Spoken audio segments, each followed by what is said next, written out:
أعوذ بالله من الشيطان الرجيم بسم الله الرحمن الرحيم إن الله وملائكته يصلون على النبي يا أيها الذين آمنوا صلوا عليه وسلموا تسليما اللهم صل على سيدنا ونبينا مولانا محمد وعلى آل سيدنا ونبينا مولانا محمد بارك وسلم.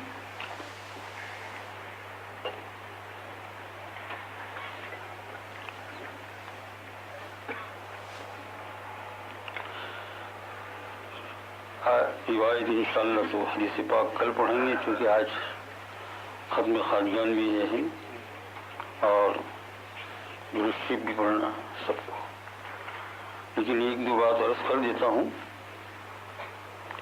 یہ کہ امام مالک رحمۃ اللہ علیہ فرماتے ہیں کہ رسول اکرم صلی اللہ علیہ وسلم اپنی حیات طیبہ میں یعنی دنیا کی زندگی میں جس طرح واجب الاحترام اور جس طریقے سے آپ صلی اللہ علیہ وسلم کا احترام کیا جاتا تھا سامنے، اسی طرح حضور صلی اللہ علیہ وسلم کے انتقال کے بعد بھی ضروری ہے. یہ نہیں سمجھنا چاہیے کہ اور لوگ مر گئے، حضور صلی اللہ علیہ وسلم مر گئے، ایسا نہیں، نہ زندہ ہے. خلیفہ ابو جعفر منصور بہت بڑا آدمی گزرا ہے. یہ ایسے خلیفاؤں کا جو ہے لوگوں پر رعب ہوتا ہے، لیکن اللہ والوں پر رعب نہیں ہوتا ہے، اس لیے کہ وہ اللہ والے ایسے ہوتے ہیں کہ انہی کا رعب ہوتا ہے. وہ گودڑی میں ہوتے ہیں لیکن تاریخ میں یہی پڑھتے ہیں، سیرت میں جو ہے ان کے حالات میں، صحابہ کرام کے حالات میں، تابعین طبی تابعین کے حالات میں یہی پڑھتے ہیں کہ حق تعالیٰ جل شانہ کے ساتھ چونکہ ان کا دل کا تعلق ہے تو ان کے دل کا ایک عجیب قسم کا جو ہے وہ رعب دوسرے پر پڑتا ہے، وہ ڈرتے ہیں. یہ پچھلی مرتبہ یہاں سے ایک جو ہے غیر مسلم وہ ہندوستان کی جو ہے وہ سیاحت کے اوپر گیا پھرنے کے لیے.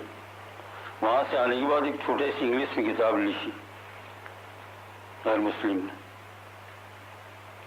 تو اس میں ایک جگہ پر لکھا تھا تھوڑا سا رسالہ کہ میں تو اب تک یہی سمجھ رہا تھا کہ دنیا کے اندر زندہ لوگ سلطنت کرتے ہیں، لیکن میں نے ہندوستان جا کر دیکھا کہ قبر میں سو کر بھی حکومت کرتے ہیں.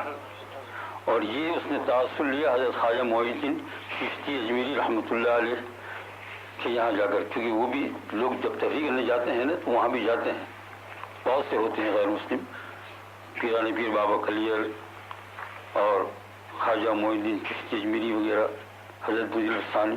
تو کہا کہ میں نے آج تو وہاں دیکھا کہ قبر میں سوئے لوگ بھی، تو اصل میں قبر میں سوئے لوگ حکومت کیا کرتے ہیں؟ وہ اللہ جل شانہ کی حکومت ہے. اللہ جل شانہ. تو پھر حضور کا کیا کہنا صلی اللہ علیہ وسلم؟ حضور سے تو سب لوگوں نے جو ہے قطرہ قطرہ بلکہ قطرے کا بھی قطرہ قطرہ لیا ہے.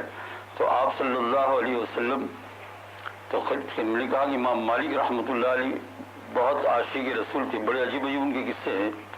تو وہ خلیفہ جو ہے ابو جعفر منصور بڑا آدمی تھا، تو اس نے سوال کیا کہ میں یہاں روزے پر آیا ہوں تو قبلے کی طرف رخ کر کے دعا کروں یا قبر شریف کی طرف، جیسا آج کل ہوتا ہے قبلے کی طرف رخ کر. تو امام مالک نے فرمایا ہوا وسیلتوں کا وسیلت ابی کا آدم علیہ السلام اللہ یوم القیامہ. کہتے ہیں کہ یہ تو تیرا وسیلہ ہے. کون؟ حضور صلی اللہ علیہ وسلم.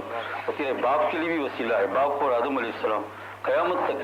آدم علیہ السلام کے متعلق آپ نے سنا ہمارے جو ہے حضرت سیدنا آدم علیہ السلام کے مولانا جامع کا شعر میں نے سنایا تھا آپ کو کہ وہ جو ہے ان کی توبہ بھی قبول نہیں ہوتی اگر وہ وسیلہ نہیں پکڑتے. تو کہا کہ ادھر ہی رک کر کے تم دعا کر سکتے ہو. یہاں پھر بتا دوں شرک نہیں کرنا ہے.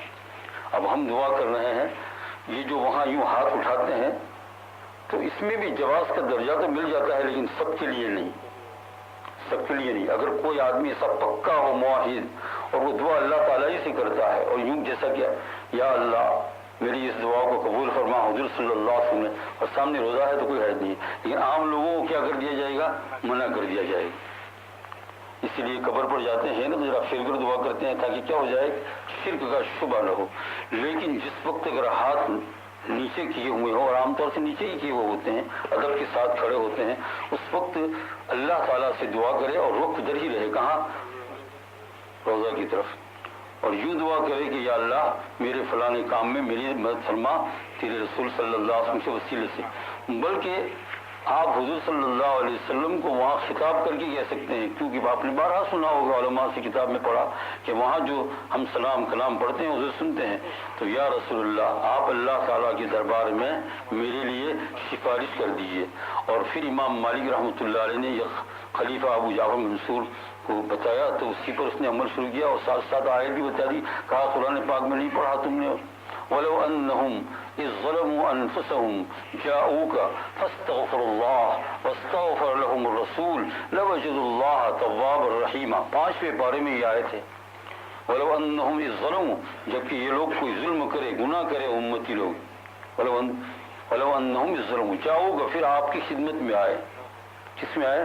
جاؤگا، فاستغفر اللہ، آپ کی خدمت میں آ کر اللہ تعالیٰ سے استغفار کرے۔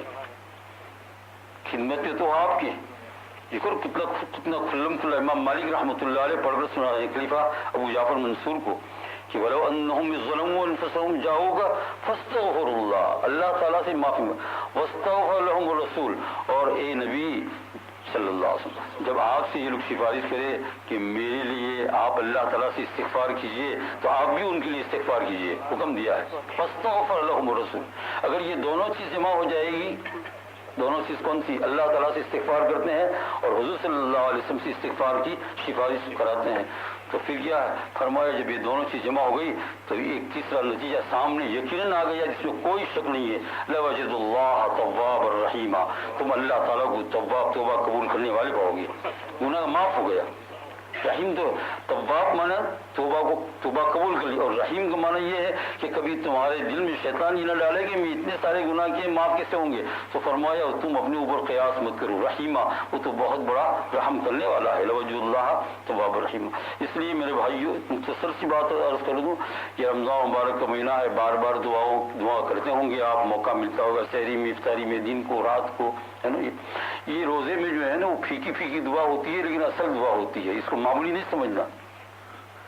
روزے میں جو ہے نا سب ختم ہو گیا ہوتا ہے تو آنسو بھی کدھر سے آ گئے، پانی پیے تو آنسو آ گئے، دکھانے آپ نے ظہر کی نماز کے بعد دعا کریں گے، پھیکا پھیکا ہوگا یہ ہے، اور عصر کی نماز کے بعد تو ہونٹ کی حالت ہی اور بن جاتی ہے، اس وقت جو ہے آنسو نہ آتے ہیں، ایک دم دعا میں جوش نہیں آتا ہے، لیکن بزرگ فرماتے ہیں کہ یہ دعا تو اصل ہے جس کے اندر آنسو بھی نہیں آ رہے ہیں، جو سادگی کے ساتھ بھوک سے دعا ہو رہی، تو یہ بھوک جو ہے اللہ کے لیے یہ سب سے بڑی عاجزی ہے۔ یہ بھوک جو ہے نا کس کے لیے بھوکا رہا؟ اللہ کے لیے بھوکا رہا، پیاسا رہا، اتنی دیر تک یہ کس کے لیے رہا؟ اللہ تعالیٰ کے لیے رہا۔ تو یہ اللہ جل شانہ کے لیے بھوک جو ہے یہ تمہارے کھا پی کر آنسو بہانے سے بڑھ کر ہو جائے گی، اور پھر رات کو جب کثر پھلوڑا کھا لو تو پھر آنسو بھی نکلیں گے۔ تو رات کو دن کو جب دعا کرو تو اس چیز کو، اس لیے میں نے یہ پڑھ دیا، اس کو ملحوظ رکھو کہ کیا کہے۔ دیکھو اصل لفظ تو یہ ہے، مناجات مقبول میں بھی حضرت خانوی رحمۃ اللہ علیہ نے نقل کیا ہے، اللہم انی اسألک بسیدنا محمد نبی صلی اللہ علیہ وسلم، حدیث پاک سے لیا ہے۔ اگر یہ یاد نہ رہے تو اتنا کہہ دو، یا اللہ تیرے دربار میں تیرے رسول کا وسیلہ پیش کرتا ہوں، معاف فرما دو۔ اور پھر اس آیت کے متعلق عرض کر دوں کہ مفسرین آج تک کہتے ہیں کہ یہ آیت جیسی آپ صلی اللہ علیہ وسلم کی زندگی کی حیات میں تھی، ابھی بھی ہے آخرت میں بھی، کہ جب وہ آپ کے پاس آئے تو آنے کا مطلب کیا ہے؟ روزے پر گئے، اور روزے پر اگر نہیں جانا ہوا تو پھر آپ کے پاس کیسے آئے؟ ایک حکمن آنا ہونا، ایک حقیقتاً آنا، حقیقتاً تو روزے پر، اور حکمن کیا آنا ہوا؟ حکمن یہ آنا ہوا کہ یہیں بیٹھے بیٹھے اللہ جل شانہ کے دربار میں اللہ کے رسول کا وسیلہ پیش کر کے کیا کرتے ہیں؟ دعا مانگتے ہیں۔ یہ کیا کرتے ہیں؟ یہ اللہ جل شانہ معاف فرما دی، حضور صلی اللہ علیہ وسلم کے وسیلے۔ اور اگر زیادہ جوش آ جائے تو یوں کہہ دو، عقیدہ نہ بگاڑنا، زیادہ جوش آ جائے تو یوں کہہ دو، اے فرشتوں اللہ کے حکم سے میرے آقا کو میرا سلام پہنچا دو، اور یہ کہہ دو فلانا امتی تمہارا وہاں بیٹھا ہوا جو بہت ہی نالائق، گندا اور گنہگار ہے، تم سے یہ چاہتا ہے کہ خدا کے دربار میں میری استغفار کرو۔ عقیدہ تو نہیں بگڑانا، کیونکہ ہم نے کیا کہا؟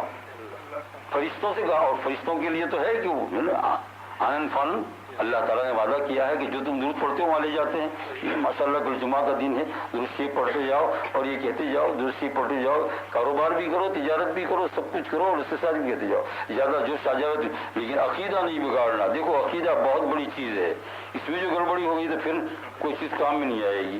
جوش میں آنے کے بعد پھر کیا کہے, جوش میں آنے کے بعد یوں کہے اے فرشتوں اللہ کے حکم سے, اور پھر آتا بھی ہے نا, یہ اللہ میرا سلام حضور کو پہنچا دیجئے, اللہ مردد, اللہ پہنچا دیجئے میرا سلام نے, اور یہ اللہ ایسا بھی انتظام کر دیجئے کہ حضور میرے سلام کا جواب دے دے. اللہ تعالیٰ توفیق عطا فرمائے.